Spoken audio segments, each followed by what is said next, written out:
बंधु माने आजिरो एही कार्यक्रम को आपण मानक स्वागत। आजिरो एही कार्यक्रमटी कुंभ राशि व्यक्ति विशेष मानक पई बहुत गुरुत्वपूर्ण अटे। कारण कुंभ राशि व्यक्ति विशेष मानकर जीवन एही पवित्र दशहरा ठारू संपूर्ण भाव बदलिबाकु जाउछि। आपणक जीवन रे एक बड़ परिवर्तन आसीबाकु जाउछि। कारण एही पवित्र दशहरा ठारू ग्रह नक्षत्र मानकर चलन रे एक बड़ परिवर्तन हेबाकु जाउछि, जहार प्रभाव रे आपणक जीवन रे मध्य किछि बड़ परिवर्तन हेबाकु जाउछि। तो आपणक जीवन रे कोन सब बड़ परिवर्तन हेबाकु जाउछि से विषय रे जानिबा पई आपण माने भिडियोटी को स्किप न करी शेष पर्यंत निश्चय देखंतु एवं भिडियोटी को लाइक करी चैनल टी को सब्सक्राइब करी दियंतु। कमेंट बॉक्स रे भक्ति एवं श्रद्धार सहित जय मां दुर्गा निश्चय लिखंतु। तो बंधु माने आसंतु आरंभ करिबा आजिरो एही कार्यक्रम को, जहा आपणकर जन्म राशि तथा चंद्र राशि उपरे आधारित अटे। तेबे राशि चक्रर 12 गोटी राशि मध्यरु 11 नंबर राशि हेउची कुंभ राशि एवं कुंभ राशिर राशिधिपति हेउछंती शनि। शनि आपणक कुंडलीर द्वितीय भावरे गोचर करूछंती। बंधु माने आपणक कुंडलीर प्रथम भावरे गोचर करूछंती राहु। तेबे मंगलंकर दृष्टि शनिकर उपरे रहुछि। तेणु आपणकर टिके माइग्रेन मुंड बिंधा भली समस्या देखा देई पारे। जदि आपण बाहर को केवारे ट्रैवल करूछंती तो आपणको टिके थक्कापण अनुभव होई पारे। स्टमक रिलेटेड प्रॉब्लम मध्य देखा देई पारे। तो आपण आपणकर खाद्यपेय प्रति विशेष ध्यान रखंतु। एबे आसंतु जानिबा विद्यार्थी मानक पई किपरि रहिबो एही दशहरा परर समय। तो बंधु माने कुंडलीर पंचम भावटी होइथाय आपणकर शिक्षार भाव। आपणकर पंचम भावर अधिपति हेउछंती बुध। बुध आपणक कुंडलीर अष्टम भावरे गोचर करूछंती, किंतु 3 अक्टोबर को बुध आपणकर नवम भाव को प्रवेश करिवे। बुध निज ठारू पंचम भावरे गोचर करिवे, जहाकी भवात भवम राजयोगर निर्माण करिवो। एहा व्यतीत आपणकर पंचम भावरे गोचर करूछंती गुरु। तो बंधु माने जेहेतु गुरु हेउछंती ज्ञानर कारक ग्रह, तेणु आपणक मध्यरे ज्ञान बढ़िबो। एहा व्यतीत बुध जेतेबेले आपणकर नवम भाव को प्रवेश करिवे तो बुधंकर दृष्टि मध्य पंचम भाव उपरे रहिबो।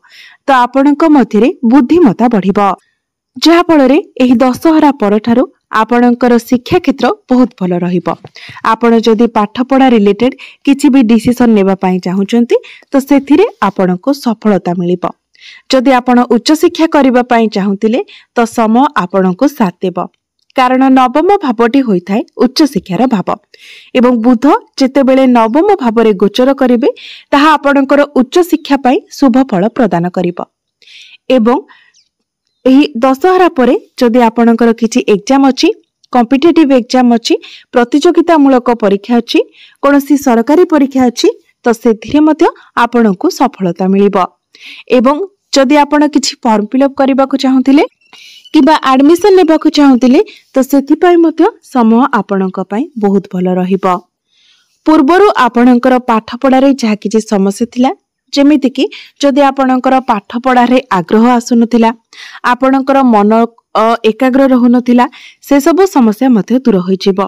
बुध जेतेबेले आपणकर नवम भावरे गोचर करिवे तो आपणकर माइंड आउ डाइवर्ट हेबो नाही। पाठ पढ़ारे आपणकर आग्रह बढ़िबो, आपणक मध्यरे एकाग्रता बढ़िबो। तेबे मोटामोटी भावरे कहिबाकू गले एही दशहरा परठारू आपणकर शिक्षा क्षेत्र बहुत भल रहिबो। एबे आसंतु जानिबा आपणकर प्रेम जीवन किपरि रहिबो एही पवित्र दशहरा ठारू।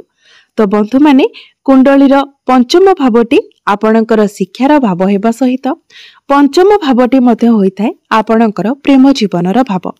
तो आपणकर पंचम भावर अधिपति हेउछंती बुध। बुध आपणक कुंडलीर अष्टम भावरे गोचर करूछंती, किंतु 3 अक्टोबर को बुध आपणकर नवम भाव को प्रवेश करिवे। आपणकर पंचम भावरे गोचर करूछंती गुरु एवं आपणकर राशिर अधिपति शनि आपणकर द्वितीय भावरे गोचर करूछंती। शनिकर दृष्टि सूर्यंक उपरे रहुछि। सूर्यंकर दृष्टि मध्य द्वितीय भाव उपरे रहुछि। तेणु आपणको आपणकर बाणी उपरे नियंत्रण रखिबार अछि। आपण जहा भी कहउचंती ता पूर्वरु आपण भाबी चिंती कहिबाकू चेष्टा करंतु। कारण आपण हठात एपरी किछि कहि देई पारंती जहा आपणकर सामना वाला को बहुत खराब लागि पारे। सब किछि ठीक चली थिबो एवं आपणकर कथा पई ही हठात करी किछि समस्या सृष्टि होई जाय पारे। तेणु जेते पारिबे आपण निजर बाणी उपरे नियंत्रण रखंतु। यह व्यतीत आपणकर पंचम भावर अधिपति आपणकर नवम भावरे मंगलଙ୍କ सहित गोचर करिवे। तेणु पूर्वर जदि आपणकर मध्यरे वैचारिक मतभेद थिला तो से सब मध्य दूर होई जिवो। किंतु गोटिए कथा आपण भल भावरे मने रखंतु, जे पर्यंत शनि आपणकर द्वितीय भावरे रहिबे से पर्यंत आपणको आपणकर बाणी उपरे नियंत्रण रखिबार अछि। आपण आपणको अधिक बुद्धिमान भाबी पारंती, जहा फଳରେ आपण निजर भूल को मानिबे नाही, निज भूल को आपण एक्सेप्ट करिबे नाही एवं एही कारणरो आपणकर प्रेम जीवन रे समस्या सृष्टि होई पारे। तो एही सब कथा प्रति आपणको ध्यान रखिबार अछि। एबे आसंतु जानिबा आपणकर वैवाहिक जीवन किपरि रहिबो एही पवित्र दशहरा ठारू। तो बंधु माने कुंडलीर सप्तम भावटी होइथाय आपणक वैवाहिक जीवनर भाव, आपणक जीवन साथीर भाव। आपणकर सप्तम भावर अधिपति हेउछन्ति सूर्य। सूर्य आपणक कुंडलीर अष्टम भावरे गोचर करूछन्ति एवं आपणकर सप्तम भावरे गोचर करूछन्ति केतु एवं शुक्र। आपण माने भल भावरे जानନ୍ତି अष्टम भावटी को कुंडली रे भल बोली माना जाय न थाए। कुंडली रे षष्ठ, अष्टम एवं द्वादश भाव को दुष्ट स्थान माना जाय थाए, त्रिक भाव माना जाय थाए। तेबे 17 अक्टोबर को सूर्य आपणकर नवम भाव को प्रवेश करिवे। किंतु 17 अक्टोबर पूर्वरु जे पर्यंत सूर्य आपणकर अष्टम भावरे रहुचंती से पर्यंत आपणको आपणकर वैवाहिक जीवन उपरे ध्यान रखिबार अछि। हुए तो आपणकर वैवाहिक जीवन रे समस्या सृष्टि होई पारे, नचेत आपणक जीवन साथींकर स्वास्थ्य रे किछिटा समस्या देखा देई पारे। कारण सूर्य आपणकर अष्टम भावरे गोचर करूछंती एवं केतु आपणकर सप्तम भावरे गोचर करूछंती। केतु हेउछंती पापी ग्रह, मुंड विहीन ग्रह, असंतुष्टिर ग्रह। तो से आपणक मध्यरे असंतुष्टि प्रदान करिवे। आपणक मध्यरे कनेक्शन स्ट्रांग होई परिबो नाही। आपण आपणक पार्टनर ठारू जतेकी आशा करूछंती आपणको लागिबो जेमिति आपणको सेतिकी मिलु नाही। किंतु 17 अक्टोबर परे आपण ए सबुरे परिवर्तन देखिबाकू पाइबे। 17 अक्टोबर परे आपणकर जीवन साथींकर पर्सनल एवं प्रोफेशनल लाइफ रे आपण ग्रोथ देखिबाकू पाइबे। एबे आसंतु जानिबा सबुठारो गुरुत्वपूर्ण विषय वस्तु आपणकर भाग्य, क्यारियर एवं व्यापार वाणिज्यर स्थिति किपरि रहिबो एही पवित्र दशहरा ठारू। तो बंधु माने कुंडलीर नवम भावटे होइथाय आपणकर भाग्यर भाव। आपणकर नवम भावर अधिपति हेउछन्ति शुक्र। शुक्र आपणक कुंडलीर सप्तम भावरे गोचर करूछन्ति। किंतु 9 अक्टोबर को शुक्र आपणकर अष्टम भाव को प्रवेश करिवे। तेबे 9 अक्टोबर पूर्वरु आपणकर भाग्य आपणको साथ देबो। किंतु 9 अक्टोबर परे शुक्र आपणकर अष्टम भावरे निचस्थ होई जिवे। सेतेबेले आपणको सेतेटा आपणको भाग्यर साथ मिली परिबो नाही। तेणु भाग्य संबंधित आपण जहाँ भी कार्य करबा पई चाहुचंती, जेमिति कि जदि आपण किछि बड़ डिसिजन नेबा पई चाहुचंती, किछि बड़ कार्यर आरंभ करबा को चाहुचंती, किछि बड़ जिनिस आपण किना किणी करबा को चाहुचंती, किछि बड़ इन्वेस्टमेंट करबा को चाहुचंती, तो ए सब कार्य आपण 9 अक्टोबर पूर्वरु करि नियंतु। कारण 9 अक्टोबर परे आपणको प्रत्येक कार्य रे टिके बाधा विघ्नर सामना करबा को पड़ी पारे। तेणु जदि आपण पारुछंती तो भाग्य संबंधित झाबे कार्य रहुची आपण 9 अक्टोबर पूर्वर ही करि नियंतु। क्यारियर कथा जदि कहिबा तो कुंडलीर दशम भावटे होइथाय क्यारियर भाव। आपणकर दशम भावर अधिपति हेउछन्ति मंगल। मंगल आपणक कुंडलीर नवम भावरे गोचर करूछन्ति एवं 27 अक्टोबर को मंगल निजर स्वगृह को आपणकर दशम भाव को प्रवेश करिवे एवं दशम भावरे मंगल रुचक नामक राजयोगर निर्माण करिवे।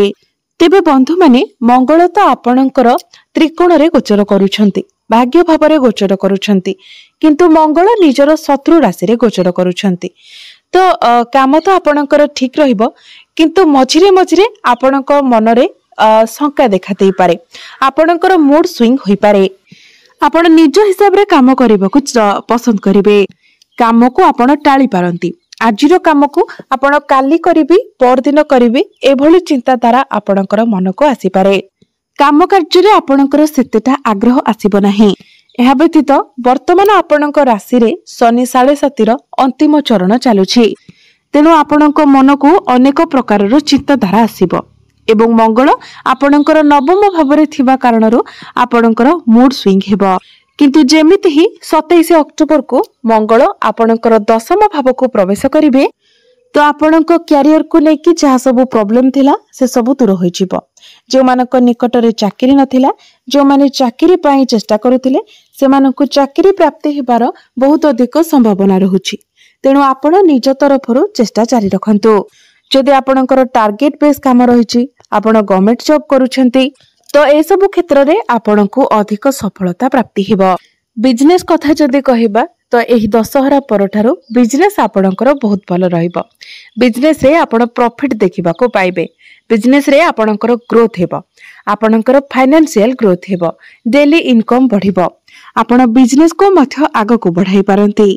बिजनेस को नै कि आपण किछि बड़ प्लानिंग करि पारंती, नुवा किछि सिखि पारंती। तो बिजनेस एही दशहरा परठारु आपणक पई बहुत भल रहिबो। जो माने इंपोर्ट एक्सपोर्ट रो काम करूछंती, मैन्युफैक्चरिंग रो काम करूछंती किंबा वैदेशिक गतिविधि सह जड़ित किछि कार्य करूछंती सेमानकु अधिक सफलता प्राप्ति हेबो। एबे आसंतु जानिबा किछि उपाय विषय रे, जो उपाय गुडिक करिबा तरा आपनकु अधिक मात्रा रे शुभ फल प्राप्ति हेबो एवं जहा किछि अशुभत्व रहुछि सेगुडिक मध्य खंडन होई जिवो। सेति पई आपण प्रत्येक दिन उदित सूर्यंकु तंबा पात्र रे जलार्घ्य अर्पण करंतु। प्रत्येक दिन सूर्यंकर बीज मंत्र 108 थर जप करंतु।